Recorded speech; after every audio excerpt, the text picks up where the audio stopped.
Another unfortunate casualty to tide of time, insane asylums. I lament their loss not only as brokerage houses for the breadth and depth of human psychoses, but also I shall mourn the disappearance of that peculiar environment present only in an insane asylum. That palpable atmosphere of blistered brains and churning bowels. The odoriferous melange of freely flowing bodily humors. That gently rolling cacophony of distant sobs and screams. The muttered cursing at perceived enemies. And the blissful gurgling of the lobotomized. Like a newborn babe discovering the sky. I shall still find test subjects as surely as I find bloody sustenance in the night, but this climate, I fear, may never be replicated.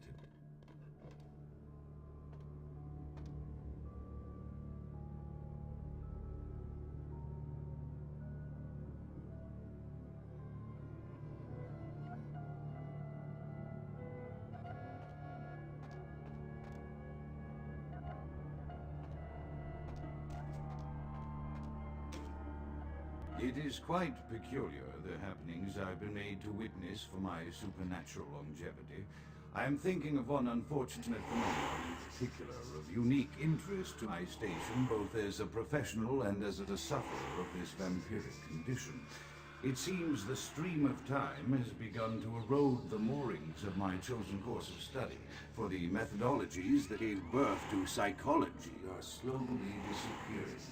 I find myself in an era that overlooks the physical component of psychological pathology time and again in favor of the sadistic practices of Freud. Phrenology, daptopintilism, and the rest of your god has fallen by the wayside. Its champions all silenced in death, with my unique exception. Would that I could make my voice heard again, although it may be suspicious should I return to popular medical discourse 50 years after my apparent death. No, better that I continue my studies into the psychoses in secret. One day, may I hold up my own cure as validation of the methods. I am confident no cure for my condition, or that of my beloved wife lies within our figurative minds, waiting to be unlocked by the correct combination of memories recovered from our childhood. I'm most certain it has nothing to do with the relationship between myself, my parents, and my genitals. Sorry, Sigmund, I choose to stay my course. In time, too, may your star fade and disappear.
After decades of solitary study into this affliction, I have learned that it is by no means mine alone. Indeed, the city is home to an entire society of similarly afflicted individuals with whom I've only recently made contact. They are an understandably standoffish sort, by and large, but I have been able to confirm with them that the condition is indeed vampirism, which apparently comes in a multitude of strains, each with a spectacular set of symptoms such as invisibility and even a sort of lycanthropy. Through numerous official interactions with the governing body of this secret society, I have concluded that their fundamental understanding of the vampiric condition is woefully lacking and mired in suspicion and pseudo-religious dogma that would make Turk balk for its strictures. Indeed, they seemed impressed with my studies and the eloquence with which I was able to present them. Apparently, the typical sufferer of my particular strain of vampirism is far from the vanguard of the King's English. So impressed were they that they even offered me an office in their government, a rather high office by the sound of things. I believe I shall accept. If nothing else, it should provide a lofty vantage point from which to observe the breadth and epidemiology of the affliction so that I may move more expeditiously toward a cure.